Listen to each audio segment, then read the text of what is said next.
Hello, good morning. നമ്മൾ ഇന്ന് എന്താണ് ചെയ്യാൻ പോകുന്നത്? നമ്മൾ ഇന്ന് കെമിസ്ട്രിയുടെ ഫസ്റ്റ് ചാപ്റ്റർ, അതായത് periodic table and electronic configuration, ആ ചാപ്റ്ററിന്റെ കുറച്ച് ടെക്സ്റ്റ് ബുക്ക് ക്വസ്റ്റ്യൻസ് ഉണ്ട്. അതായത് നമ്മുടെ ലെറ്റസ് അസസ്, അതിന്റെ ആൻസേഴ്സ് നമ്മൾ എന്ത് ചെയ്യുന്നു? ഫൈൻഡ് ഔട്ട് ചെയ്യുന്നു. അതിനു മുമ്പ് എനിക്ക് ചെറിയൊരു ഹംബിൾ റിക്വസ്റ്റ് ഉണ്ട്. ഈ ഒരു ചാപ്റ്റർ മുഴുവനായി പഠിച്ചു കഴിഞ്ഞാൽ മാത്രമേ നമുക്ക് എന്ത് ചെയ്യാൻ പറ്റുള്ളൂ?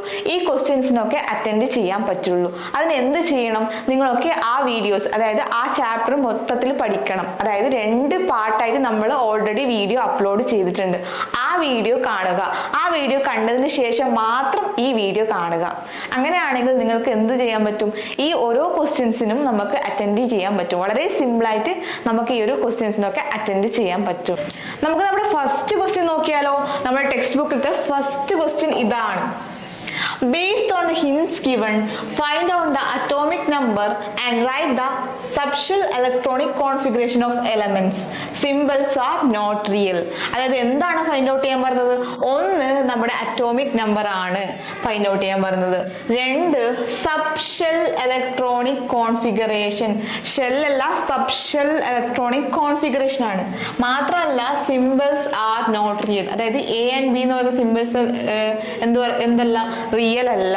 നമുക്ക് കുറച്ച് ഹിൻസ് കിട്ടിയിട്ടുണ്ട്. അത് വെച്ചുകൊണ്ടാണ് നമ്മൾ എന്ത് എഴുതുന്നത്? നമ്മുടെ അറ്റോമിക് നമ്പർ മാത്രമല്ല, സബ്ഷെൽ ഇലക്ട്രോണിക് കോൺഫിഗറേഷൻ എഴുതുന്നത്. അതിൽ ഫസ്റ്റ് ഹിന്റ് നമുക്ക് നോക്കിയാലോ? അതായത് നമ്മുടെ പീരീഡ് 3യും ഗ്രൂപ്പ് 17ഉം ഇത് ഏത് എലമെന്റ് ആണ്? അതായത് നമ്മുടെ എന്താണ്? നമുക്കൊന്ന് പീരിയോഡിക് ടേബിൾ നോക്കാം. എന്താണ്? പീരീഡ് 3യും ഗ്രൂപ്പ് 17ഉം ആണ്. നമ്മുടെ പീരീഡ് എന്താണ്? 3 ആണ്. ഗ്രൂപ്പ് എന്താണ്? 17 ആണ്. ഇത് എങ്ങനെയാണ് നമ്മൾക്ക് പീരീഡും ഗ്രൂപ്പും മനസ്സിലാവുക? മിസ് ഒരു ടിപ്പ് പറഞ്ഞായിരുന്നു. നമ്മുടെ HP, അതായത് ഹൊറിസോണ്ടൽ കാണുന്നതാണ് നമ്മുടെ പീരീഡ്. അങ്ങനെയാണെങ്കിൽ ഇങ്ങനെ വരുന്നതല്ലേ നമ്മുടെ പീരീഡ്? അതായത് 3rd പീരീഡിൽ ഗ്രൂപ്പ് 17 ആണ്. ഇങ്ങനെ വന്ന് നോക്കിയിട്ട് ലാസ്റ്റ് നമ്മൾ എവിടെ ഫൈൻഡ് ഔട്ട് ചെയ്യണം? ഇവിടെ. ഇവനാണ് നമ്മുടെ എലമെന്റ്. ഇതാണ് ഗ്രൂപ്പ് 17, 3rd പീരീഡ് ആണ്. അതുപോലെ ആരാണ് ഈ എലമെന്റ്? നമ്മുടെ ക്ലോറിൻ ആണ്. ഇവനാണ് നമ്മുടെ എലമെന്റ്, ക്ലോറിൻ 17. അപ്പൊ നമുക്ക് ആൻസർ കിട്ടിക്കഴിഞ്ഞു. അതായത് നമ്മുടെ ക്ലോറിൻ 17, അതായത് എ എന്ന് പറയുന്ന എലമെന്റ് അറ്റോമിക് നമ്പർ എന്താണ്? 17 ആണ്. ഇനി എന്ത് എഴുതണം? Subshell electronic configuration. എങ്ങനെയാണ് എഴുതുക? 1s2, 2s2, 2p6, 3s2 and 3p5. ഇങ്ങനെയാണ് നമ്മൾ എന്ത് എഴുതുക? സബ്ഷെൽ ഇലക്ട്രോണിക് കോൺഫിഗറേഷൻ എഴുതുക. ഇനി എന്ത് നോക്കണം? ഇത് കറക്റ്റ് ആണോ എന്നൊന്ന് വെരിഫൈ ചെയ്യണം. 2 + 2 = 4, 4 + 6 = 10, 10 + 2 = 12 ആൻഡ് 12 + 5 = 17. നമുക്ക് എന്തൊക്കെ കിട്ടിക്കഴിഞ്ഞു? അറ്റോമിക് നമ്പറും കിട്ടിക്കഴിഞ്ഞു. അതുപോലെ എന്ത് കിട്ടിക്കഴിഞ്ഞു? നമ്മുടെ ക്ലോറിന്റെ സബ്ഷെൽ ഇലക്ട്രോണിക് കോൺഫിഗറേഷൻ കൂടി കിട്ടിക്കഴിഞ്ഞു. ഇനി നമുക്ക് ബി ക്വസ്റ്റ്യൻ നോക്കിയാലോ? ബി എന്താണ്? അതായത് നമ്മുടെ പീരീഡ് എത്രയാണ്? 4 ആണ്. അതുപോലെ ഗ്രൂപ്പ് എന്താണ്? 6 ആണ്. നമുക്ക് ഏത് എലമെന്റ് ആണെന്ന് നോക്കാം. അതായത് നമ്മുടെ പീരീഡ് എത്രയാണ്? 4 ആണ്. ഗ്രൂപ്പ് എത്രയാണ്? 6 ആണ്. ഇതാണ് നമ്മുടെ 4th പീരീഡ്. അതിൽ ഗ്രൂപ്പ് 6, ഇവനാണ് നമ്മുടെ എലമെന്റ് ക്രോമിയം. ക്രോമിയം 24.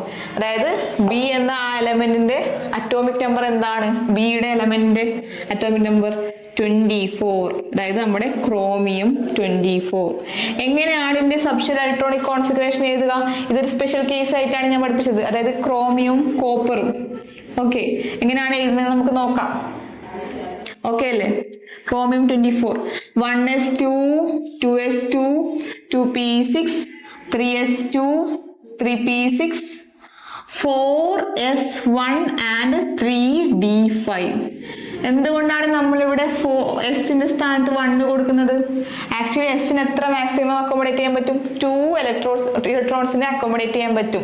പക്ഷെ എന്തുകൊണ്ടാണ് നമ്മൾ 1 കൊടുക്കുന്നത്? അതായത് ഡി സബ്ഷെല്ലിൽ 5 ഓർ D10 എന്താണ്?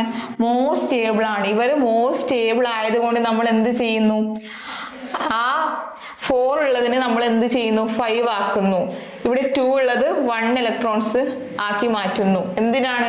ഈ 5 ഇവിടെ നമുക്ക് ആൻസർ ആയിട്ട് വരാൻ വേണ്ടിയിട്ടാണ്. അതായത് കാരണം ഇത് മോർ സ്റ്റേബിൾ ആണ്. D5 എന്ന് പറയുന്നത് കുറച്ചും കൂടി സ്റ്റേബിൾ ആയതുകൊണ്ടാണ് നമ്മൾ അങ്ങോട്ട് കൊടുക്കുന്നത്. നമുക്ക് എന്ത് കിട്ടിക്കഴിഞ്ഞു? ക്ലോറിന്റെ അറ്റോമിക് നമ്പറും കിട്ടിക്കഴിഞ്ഞു, സബ്ഷെൽ ഇലക്ട്രോണിക് കോൺഫിഗറേഷൻ കിട്ടിക്കഴിഞ്ഞു. ബിയുടെ പാർട്ടാണെങ്കിലും നമ്മുടെ ബിയുടെ അറ്റോമിക് നമ്പറും കിട്ടിക്കഴിഞ്ഞു. നമ്മുടെ ബി അതായത് ക്രോമിയത്തിന്റെ എന്ത് കിട്ടി? സബ്ഷെൽ ഇലക്ട്രോണിക് കോൺഫിഗറേഷൻ കൂടി നമുക്ക് കിട്ടിക്കഴിഞ്ഞു. ഇങ്ങനെയാണ് നമ്മുടെ ഫസ്റ്റ് ആൻസർ നമ്മൾ അറ്റൻഡ് ചെയ്തത്. വളരെ സിമ്പിൾ ആയിട്ട് നമ്മൾ അറ്റൻഡ് ചെയ്തിട്ടുണ്ട്. ഇങ്ങനെയാണ്, ഇത്രയും ഈസിയാണ് ഈ ഒരു ചാപ്റ്റർ എന്ന് പറയുന്നത്. അപ്പോൾ നമുക്ക് നെക്സ്റ്റ് ക്വസ്റ്റ്യൻസിലേക്ക് നോക്കാം. എന്താണ് നമ്മുടെ സെക്കൻഡ് ക്വസ്റ്റ്യൻ? നമുക്ക് സെക്കൻഡ് ക്വസ്റ്റ്യൻ നോക്കിയാലോ.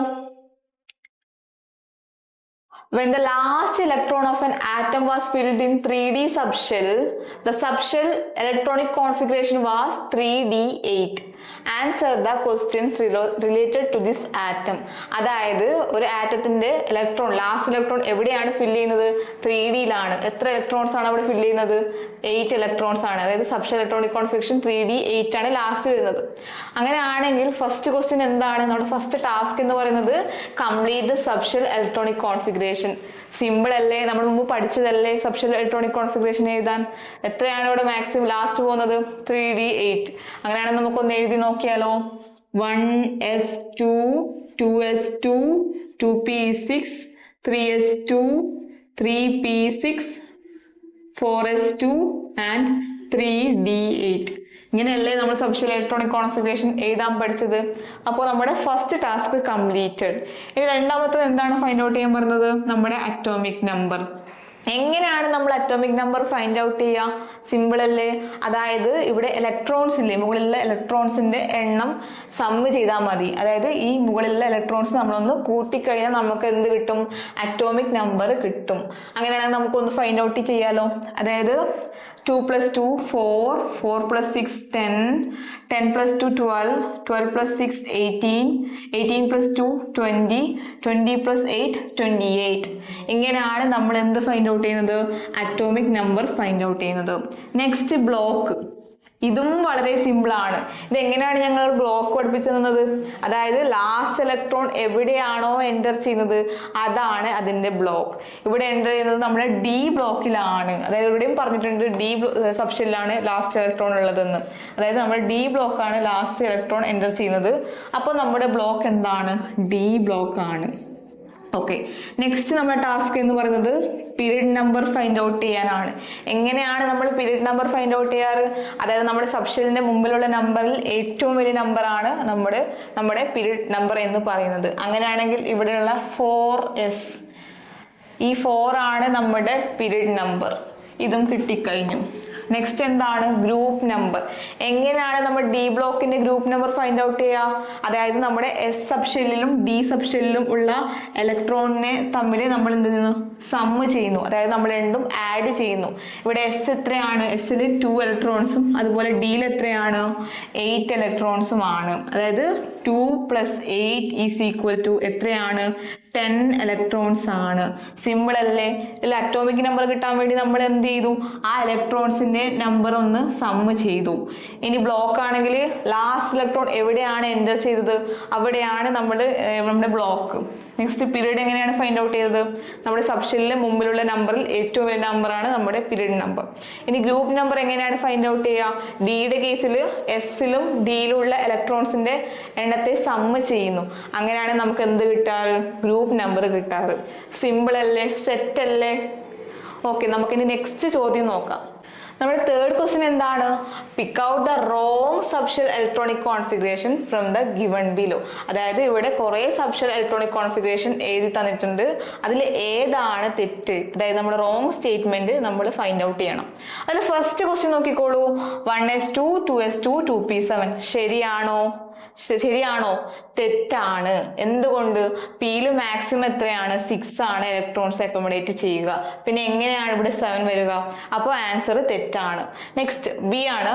1s2, 2s2, 2p2. ഇത് കറക്റ്റ് ആണ്. p2 കുഴപ്പമില്ല, ഇത് കറക്റ്റ് ആണ്. അതായത് next question 1s2 2s2 2p5 3s1 P സബ്ഷെല്ലിൽ എത്ര മാക്സിമാണ് 6 എന്ന് പറഞ്ഞു കഴിഞ്ഞു. ആ 6 ഇലക്ട്രോൺസ് ഫില്ലായ ശേഷം മാത്രമേ അതായത് നെക്സ്റ്റ് സബ്ഷെല്ലിലോട്ട് ഇലക്ട്രോൺസ് ഫില്ലാവുകയുള്ളൂ. അപ്പോൾ ഈ ഒരു സ്റ്റേറ്റ്മെന്റ് തെറ്റാണ്. ഇവിടെ 6 മാക്സിമം അക്കോമഡേറ്റ് ചെയ്യും, അത് കഴിഞ്ഞിട്ട് മാത്രമേ ഈ ഒരു എസ് സബ്ഷെല്ലിൽ ഇലക്ട്രോൺസ് ഫിൽ ചെയ്യുകയുള്ളൂ. അപ്പോൾ ഈ ഒരു ആൻസർ തെറ്റാണ്. Next 1s2 2s2 2p6 3s2 3p6 3d2 and 4s1 തെറ്റാണ്. ഈ 4s സബ്ഷെല്ലിൽ 2 ഇലക്ട്രോൺസ് ഫില്ലായ ശേഷം മാത്രമേ നമ്മുടെ 3dയിലേക്ക് ഇലക്ട്രോൺസ് ഫില്ലാവുന്നുള്ളൂ. അതുകൊണ്ട് ഇതും തെറ്റാണ്. നമ്മുടെ സ്പെഷ്യൽ കേസ് എവിടെയാണ്? ക്രോമിയം കോപ്പറിന്റെ കേസിൽ മാത്രമാണ് വരുന്നത്. Okay, next 1s2 2s2 2p6 3s2 3p6 3d2 and 4s2 ഇത് ശരിയാണ്. എസ് ഇലക്ട്രോണിന്റെ ഫില്ലായ ശേഷമാണ് ഡി സബ്ഷെല്ലിലോട്ട് ഇലക്ട്രോൺസ് ഫില്ലാകുന്നുള്ളൂ. അതുകൊണ്ട് ഈ ആൻസേഴ്സ് ശരിയാണ്. ഇതാണ് നമ്മുടെ തേർഡ് ക്വസ്റ്റ്യൻ. ഇതിന്റെ ആൻസർ നമ്മൾ ഫൈൻഡ് ഔട്ട് ചെയ്ത് കഴിഞ്ഞു. നമ്മൾ ഇന്ന് നോക്കാൻ പോകുന്നത് ഫോർത്ത് ക്വസ്റ്റ്യൻ ആണ്. എന്താണ് നമ്മുടെ ഫോർത്ത് ക്വസ്റ്റ്യൻ? ഒന്ന് വേഗം നോക്കിക്കേ. The element X in group 17 has 3 shells. അതായത് ഒരു എലമെന്റ് ഉണ്ട്, എക്സ് എന്ന് പറയുന്നത് ഒരു എലമെന്റ് ആണ്. അതിനെന്താണ് പ്രത്യേകത? ആ ഒരു എലമെന്റിന്റെ ഗ്രൂപ്പ് എന്ന് പറയുന്നത് 17 ആണ്. അതിന് എത്ര ഷെല്ലുണ്ട്? 3 ഷെൽസ് ഉണ്ട്. അതായത് ഒരു എലമെന്റ് എക്സ് എന്ന് പറയുന്ന ഒരു എലമെന്റിന്റെ ഗ്രൂപ്പ് എത്രയാണ്? 17 ആണ്. അതിന്റെ ഷെൽ എന്ന് പറയുന്നത് 3 ഷെല്ലാണ്. അതായത് നമുക്കൊന്ന് അറ്റോമിക് നമ്പർ എഴുതി നോക്കിയാലോ? അത് അറ്റോമിക് നമ്പർ എന്തായിരിക്കും? 17 ആയിരിക്കും. ഓക്കെ അല്ലേ? അതെന്തുകൊണ്ട്? ഫസ്റ്റ് ഷെല്ലിൽ മാക്സിമം 2 അക്കോമഡേറ്റ് ചെയ്യും. കെ ഷെല്ലിൽ എല്ലിൽ എത്രയാണ്? 8 ആണ്. അപ്പൊ എമ്മിൽ എത്രയാവും? ഇവിടെ ഗ്രൂപ്പ് 17 ആയതുകൊണ്ട് എമ്മിൽ 7 ഇലക്ട്രോൺസ് ആണ് എൻ്റർ ചെയ്യുക. നെക്സ്റ്റ് എന്താ നോക്കാനുള്ളത്? ഇതിന്റെ സബ്ഷെൽ ഇലക്ട്രോണിക് കോൺഫിഗറേഷൻ എഴുതാം. നമുക്ക് എത്ര ഇലക്ട്രോൺസ് ഉണ്ടെന്ന് കിട്ടി. അതായത് 17 ആണ് നമ്മളെ ഇലക്ട്രോൺസ്. അത് ഏതാണ്? നമ്മുടെ ക്ലോറിൻ ആണ്. നമ്മൾ ഫസ്റ്റ് ചെയ്തതാണ്. ഗ്രൂപ്പ് 17ഉം തേർഡ് പീരീഡിലും വരുന്നത് എന്താണ്? ക്ലോറിൻ ആണ്. അങ്ങനെയാണെങ്കിൽ സബ്ഷെൽ ഇലക്ട്രോണിക് കോൺഫിഗറേഷൻ ഒന്ന് വേഗം എഴുതിക്കേ. ക്ലോറിൻ്റെത് ഞാനിവിടെ എഴുതുവാണ്. ക്ലോറിൻ 17. എന്താണ് അതിന്റെ നമ്മുടെ ഇപ്പോൾ തൽക്കാലം എക്സ് കൊടുക്കുന്നുണ്ട്. എക്സ് ആണ് നമ്മുടെ എലമെന്റ് ആയതുകൊണ്ട് നമ്മൾ എന്ത് കൊടുക്കുന്നുണ്ട്? എക്സ് കൊടുക്കുന്നുണ്ട്. എക്സ് എന്ന് പറയുന്നത് 17 ആണ്. അങ്ങനെയെങ്കിൽ നമ്മുടെ സബ്ഷെൽ ഇലക്ട്രോണിക് കോൺഫിഗറേഷൻ നമുക്ക് എങ്ങനെ എഴുതാൻ പറ്റും? അതായത് 1s2 2s2 2p6 3s2 3p5. അതായത് ഇപ്പൊ നമുക്ക് 17 ആണ് ഇതിൽ കിട്ടുന്നത്. ഓക്കെ അല്ലേ? നമ്മുടെ ഫസ്റ്റ് ക്വസ്റ്റ്യൻ്റെ ആൻസർ നമുക്ക് കിട്ടിക്കഴിഞ്ഞു. Next question, right the period. എങ്ങനെയാണ് നമ്മൾ പീരീഡ് കണ്ടുപിടിക്കാറ്? അതായത് സബ്ഷെല്ലിന്റെ മുമ്പിലുള്ള ഏറ്റവും വലിയ നമ്പർ. ഇവിടെ 3 ആണ് വലിയ നമ്പർ. അതുകൊണ്ട് നമ്മൾ എന്ത് എഴുതുന്നു? പീരീഡ് എന്താണ്? 3 ആണ്. Next, what will be the chemical formula of the compound formed if the element X react with Y of the third period in which contains 1 electron in p subshell. അതായത് നമ്മുടെ X, ഈ X എന്ത് ചെയ്യുന്നു? വൈയുമായിട്ട് react ചെയ്യുന്നു. വൈക്ക് ഒരു speciality ഉണ്ട്. എന്താണ്? പി എന്ന സബ്ഷെല്ലിൽ, ഇതാണ് ലാസ്റ്റ് സബ്ഷെൽ. അതിൻ്റെ ലാസ്റ്റ് സബ്ഷെല്ലിൽ എത്ര ഇലക്ട്രോൺസ് ഉണ്ട്? 1 ഇലക്ട്രോൺസ് ഉണ്ട്. അതായത് ഇവിടെ 3p5 3p1 ആണ് വരുന്നത്. അങ്ങനെയാണെങ്കിൽ എന്താണ്? 1s2 2s2 2p6 3s2 3p1 ഇതായിരിക്കും അതിന്റെ electronic configuration, subshell electronic configuration വൈയുടെ. ഇനി നമ്മൾ എന്താണ് നോക്കേണ്ടത്? അതായത് കെമിക്കൽ ഫോർമുല എഴുതാനാണ്. അതിന് ഫസ്റ്റ് നമ്മൾ എന്ത് ഫൈൻഡ് ഔട്ട് ചെയ്യണം? ഓക്സിഡേഷൻ സ്റ്റേറ്റ് ഫൈൻഡ് ഔട്ട് ചെയ്യണം. അതായത് ഈ എക്സിന്റെ കേസിൽ തേർഡ് ഷെല്ലിൽ എത്രയാണ് ഇലക്ട്രോൺസ് ഉള്ളത്? 7 ഇലക്ട്രോൺസ് ആണ് ഉള്ളത്. അതായത് ഇത് എന്ത് ചെയ്യും? ഒരു ഇലക്ട്രോണിനെ അക്സെപ്റ്റ് ചെയ്യും. എന്ത്? സ്റ്റെബിലിറ്റിക്ക് വേണ്ടിയിട്ട്. അതായത് ഇത് അക്സെപ്റ്റ് ചെയ്യുന്ന സമയത്ത് ഇതിന്റെ ഓക്സിഡേഷൻ സ്റ്റേറ്റ് എന്തായിരിക്കും? -1 ആണ്. അതായത് നമ്മുടെ എക്സിന്റെ ഓക്സിഡേഷൻ സ്റ്റേറ്റ് എന്ന് പറയുന്നത് -1 ആണ്. വൈയുടെ കേസിൽ എത്ര ഇലക്ട്രോൺസ് ആണ് ലാസ്റ്റ് ഷെല്ലിലുള്ളത്? അതായത് നമ്മുടെ തേർഡ് ഷെല്ലിൽ എത്ര ഇലക്ട്രോൺസ് ആണ് ഉള്ളത്? 2 + 1 3 ഇലക്ട്രോൺസ് ആണ് ലാസ്റ്റ് ഷെല്ലിലുള്ളത്. അതായത് ഇത് ഡൊണേറ്റ് ചെയ്യും. ഇത് ഇലക്ട്രോൺസിനെ അങ്ങോട്ടേക്ക് ഡൊണേറ്റ് ചെയ്യും. അപ്പോൾ എന്ത് ചാർജ് ഉണ്ടാവുക? +3 ചാർജ് ഉണ്ടാവും. ഇനി സിമ്പിൾ അല്ലേ നമുക്ക് നമ്മുടെ കെമിക്കൽ ഫോർമുല എഴുതാൻ? നമ്മുടെ എക്സിന് -1 ചാർജും വൈക്ക് എന്താണ്? +3 ചാർജും. ഇനി കെമിക്കൽ ഫോർമുല കിട്ടാൻ സിമ്പിൾ ആണ്. നമ്മൾ എന്ത് ചെയ്യുന്നു? ഈ ഒരു ഓക്സിഡേഷൻ സ്റ്റേറ്റിനെ എന്ത് ചെയ്യുന്നു? ഇന്റർചേഞ്ച് ചെയ്യുന്നു. അതായത് എക്സിൻ്റെത് +3യും വൈയുടേതും -1 ആയിട്ട് കൊടുക്കുന്നു. മൈനസ് അല്ല, നമ്മളിവിടെ നമ്പർ മാത്രമേ കൊടുക്കുന്നുള്ളൂ. അതായത് എക്സ് 3യും വൈ 1ഉം, അല്ലെങ്കിൽ x 3y എന്ന് വേണമെങ്കിലും ഇങ്ങനെയും കൂടി എഴുതാം. ഇങ്ങനെ വേണമെങ്കിലും എഴുതാം. ഇതാണ് നമ്മുടെ കെമിക്കൽ ഫോർമുല. അപ്പോൾ നമുക്ക് ഫസ്റ്റ് ക്വസ്റ്റ്യൻ ആൻസർ കിട്ടി, സെക്കൻഡിനെയും കിട്ടി, തേർഡിന്റെയും ഇങ്ങനെ കിട്ടി. ഇത്ര സിമ്പിൾ ആണ്. കെമിക്കൽ ഫോർമുല എന്ന് വെച്ചാൽ നമ്മൾ എന്ത് ഫൈൻഡ് ഔട്ട് ചെയ്യണം? ഈ രണ്ട് എലമെന്റ്സിന്റെയും ഓക്സിഡേഷൻ സ്റ്റേറ്റ് ഫൈൻഡ് ഔട്ട് ചെയ്യണം. അത് കഴിഞ്ഞ് ജസ്റ്റ് അതിനെ ഇന്റർചേഞ്ച് ചെയ്താൽ നമുക്ക് ആൻസർ കിട്ടിക്കഴിഞ്ഞു. ഇങ്ങനെയാണ് നമ്മൾ ഫോർത്ത് ആൻസർ ഫൈൻഡ് ഔട്ട് ചെയ്യുന്നത്. പെട്ടെന്ന് ഫിഫ്ത്ത് ക്വസ്റ്റ്യൻ നോക്കിയേ. The element Cu with atomic number 29 undergoes chemical reaction to form an ion with oxidation number +2. അതായത് നമ്മുടെ Cu എന്ത് ചെയ്യുന്നുണ്ട്? അതൊരു കെമിക്കൽ റിയാക്ഷനിൽ പങ്കെടുക്കുന്നുണ്ട്. അപ്പൊ എന്ത് സംഭവിക്കുന്നുണ്ട്? Cu എന്നുള്ളത് എന്ത് സംഭവിക്കുന്നുണ്ട്? Cu2+. ഇതിന്റെ അർത്ഥം എന്താ? Cu2+ എന്ന് പറഞ്ഞാൽ എന്താ? ഇവിടെ Cu എന്ത് ചെയ്യുന്നുണ്ട്? 2 ഇലക്ട്രോൺ നഷ്ടപ്പെടുത്തുന്നുണ്ട്. അതായത് ഈ Cu എന്ത് ചെയ്യുന്നുണ്ട്? 2 ഇലക്ട്രോണിനെ ഡൊണേറ്റ് ചെയ്യുന്നുണ്ട്. അപ്പൊ എന്താവും? Cu2+ ആവും. ഓക്കെ, നമ്മുടെ ഫസ്റ്റ് ക്വസ്റ്റ്യൻ എന്താണ്? Write down the subshell electronic configuration of this ion. അതായത് നമ്മുടെ Cu2+ന്റെ സബ്ഷെൽ ഇലക്ട്രോണിക് കോൺഫിഗറേഷൻ എഴുതാനാണ് ചോദിക്കുന്നത്. Okay, Cu2+. ക്ലിയർ അല്ലേ? Cu2+. അതിന് നമ്മൾ എന്ത് ചെയ്യണം? ഫസ്റ്റ് കോപ്പറിന്റെ നമ്മൾ എന്ത് ചെയ്യുന്നു? സബ്ഷെൽ ഇലക്ട്രോണിക് കോൺഫിഗറേഷൻ എഴുതുന്നു. കോപ്പറിന്റെ അറ്റോമിക് നമ്പർ എത്രയാണ്? 29 ആണ്. അപ്പൊ എങ്ങനെ എഴുതും? 1s2, 2s2, 2p6, 3s2, 3p6, 4s1 and 3d10. ഈ ഒരു കാര്യമൊക്കെ നമ്മൾ ഓൾറെഡി പറഞ്ഞതാണ്. ഡി എന്തുകൊണ്ടാണ് 10 ആയത്? മോർ സ്റ്റേബിൾ ആയതുകൊണ്ടാണ് ഇവിടെ D10 ആയിട്ട് കൊടുക്കുന്നത്. ക്ലിയർ ആയില്ലേ? ഇത് ഓൾറെഡി മുമ്പ് ഡിസ്കസ് ചെയ്തതാണ്, അതുകൊണ്ടാണ് വീണ്ടും റിപ്പീറ്റ് ചെയ്യാത്തത്. ഇനി Cu2+ന്റെ കേസിൽ എന്താവും? ഇവിടെ 2 ഇലക്ട്രോൺ നഷ്ടപ്പെടുകയാണ് ചെയ്യുന്നത്. അപ്പൊ എന്ത് ചെയ്യും? 4s1ലത്തെ ഒരു ഇലക്ട്രോൺ ഇവിടുന്ന് പോകും, മറ്റൊരു ഇലക്ട്രോൺ എവിടുന്ന് പോകും? നമ്മൾ 3d10ലുള്ള ഇലക്ട്രോണിന് ഒരു ഇലക്ട്രോൺ ഇവിടുന്നും പോകും. ഓക്കെ, അപ്പൊ എങ്ങനെയാണ് നമ്മളെ electronic configuration, subshell electronic configuration വരിക? അതായത് 1s2, 2s2, 2p6, 3s2, 3p6, 3d9. ഇങ്ങനെയാണ് നമ്മുടെ എന്ത് വരിക? Subshell electronic configuration of Cu2+ വരിക. ഓക്കെ, നെക്സ്റ്റ് എന്താണ് ചോദ്യം? Can this element shows variable valency?